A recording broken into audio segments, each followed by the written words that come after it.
we would like to explain a few things in light of the recent threats that Russia has made against Finland and the Scandinavian nations in general. In addition, we would like to put an end to the exaggerated claims that have been made by the Russian side this time, since it appears that a new Cold War is on the verge of beginning. Finland is not Ukraine, nor is it located culturally between the West and the East. It is obviously a Western country and a member of the European Union in addition. There is not a single possibility of NATO abandoning Finland all by itself in a conflict with Russia. On the other hand, as a result of the conflict in Ukraine, Russia runs the risk of the collapse of the security of Moscow and St. Petersburg in general in the event that Finland joins NATO.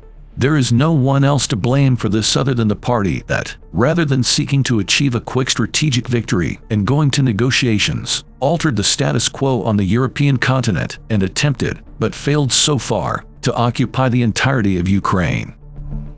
How powerful is NATO against Russia and CSTO?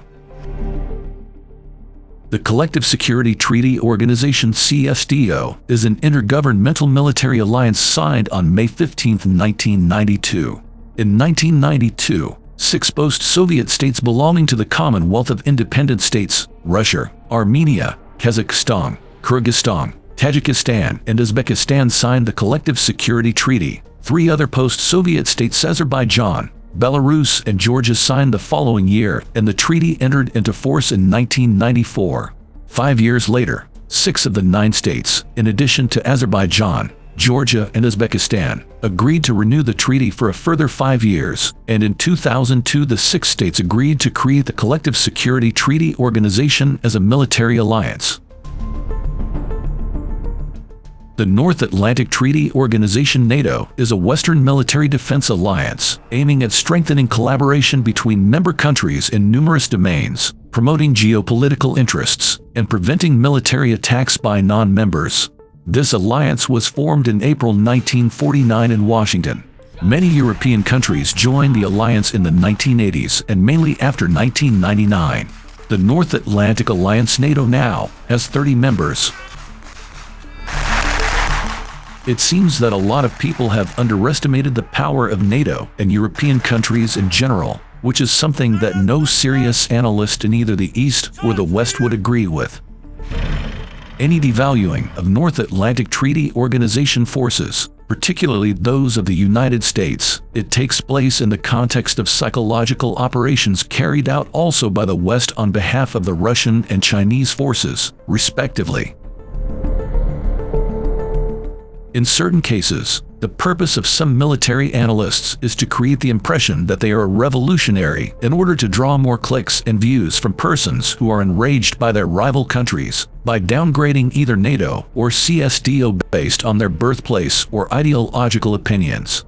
It is obvious that the underestimating of Collective Security Treaty Organization forces based on the war in Ukraine is also partly inaccurate, since there are many different components between a battle against NATO and something that is close to a civil war. On the other hand, this conflict showed aspects that even Russian analysts on Russian television admitted, the most fundamental of which is the fact that the Russian military does not have much access to new weapons and instead relies primarily on Soviet equipment that is not up to date. Additionally, the Collective Security Treaty Organization (CSTO) is comprised of Armenia, Belarus, Kazakhstan, Kyrgyzstan, Russia, and Tajikistan. However, these countries do not pose a significant military threat excepting Russia. The fact that NATO can fight a Russian invasion conventionally on its members' territory or on Finnish soil if nuclear bombs are not used is the reality that many people may be trying to hide behind nuclear forces and other pointless conclusions that will simply lead to the destruction of the planet without a winner. If nuclear bombs are not used, NATO can fight a Russian invasion and with a strong likelihood of victory in the area.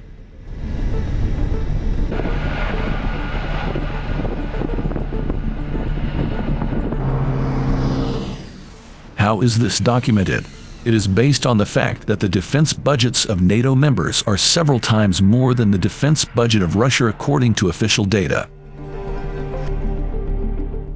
The justification of many people who argue the opposite is that Russia has the ability to devalue the ruble multiple times, and by doing so while also taking advantage of lower costs when we discuss domestic armaments production, they are able to achieve better cost effectiveness than NATO countries, which is not the case. However, this only applies to a very limited level because several NATO nations possess the same capabilities.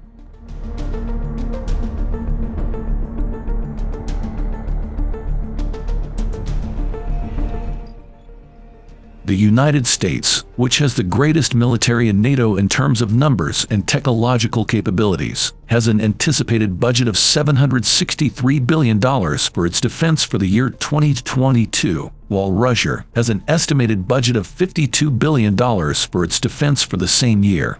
It is not necessary to compare the total defense budgets of each nation in NATO in order to come to a conclusion regarding which military organization is better equipped for combat.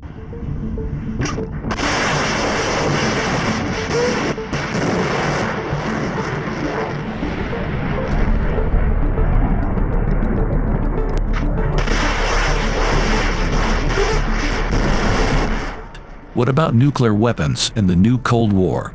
It is not a fabrication that Russia possesses a vast nuclear missile arsenal and improved capabilities in space. Even so, we must finally come to the realization that a confrontation between nuclear powers is meaningless when evaluating conventional warfare. This is owing to the fact that, quite simply, if nuclear missiles begin striking both sides, the least thing we will care about is who will emerge victorious.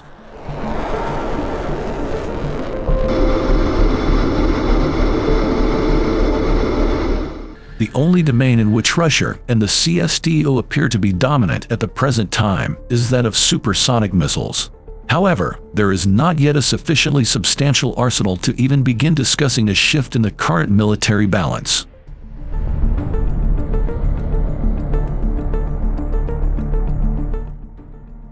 After all, does NATO have a conventional military superiority over Russia? In terms of technological capabilities and in many circumstances and numbers, yes, NATO has a superior military power to win against any enemy on the planet.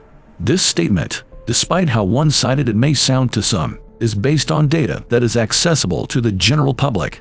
Nevertheless, NATO is not a country but rather a military organization, and it assumes that its member countries will work together for a common goal, which is uncertain in our time. As a result, the comparison that should be properly defined will be primarily between the United States and either Russia or China, both of which still so far apply on what we said above. Thanks for watching. If you liked the video, please hit the like button. If you want to see more videos like this one, hit the subscribe button and don't forget to tap the bell to enable all notifications from our YouTube channel.